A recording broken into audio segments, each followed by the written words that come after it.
গোলাঘাটে গ্রামীণ ব্যাংকের এক ব্যাংক মিত্র তথা সিএসসি পরিচালিত ভিএল সমরজিৎ সিংয়ের বিরুদ্ধে গ্রাহকের জমা টাকা আত্মসাতের অভিযোগ উঠেছে।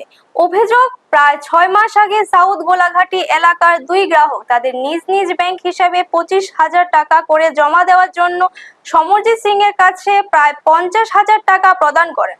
গ্রাহকদের দাবি, টাকা গ্রহণ করার পর বিভিন্ন সময়ে নেটওয়ার্ক সমস্যা সহ নানা অজুহাত দেখিয়ে তাদের অ্যাকাউন্টে অর্থ জমা করা হয়নি।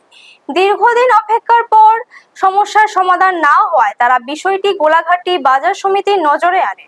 পরে বাজার সমিতির প্রতিনিধিরা গ্রাহকদের সঙ্গে নিয়ে গোলাঘাটি গ্রামীণ ব্যাংকের শাখা ব্যবস্থাপকের কাছে সমরজিৎ সিংয়ের বিরুদ্ধে লিখিত অভিযোগ জমা দেন। অভিযোগপত্র পাওয়ার পর ব্যাংক কর্তৃপক্ষ ও সিএসসি কর্তৃপক্ষ বিষয়টি খতিয়ে দেখছে বলে জানা গেছে। এখন অভিযোগের প্রেক্ষিতে সংশ্লিষ্ট কর্তৃপক্ষ কি ব্যবস্থা গ্রহণ করে সেদিকে নজর রয়েছে এলাকার মানুষের। অন্যদিকে ক্ষতিগ্রস্ত গ্রাহকরা তাদের কষ্টার্জিত অর্থ দ্রুত নিজ নিজ ব্যাংক হিসাবে জমা দেওয়ার দাবি জানিয়েছে। ব্যুরো রিপোর্ট, নিউজ তৎকাল 24।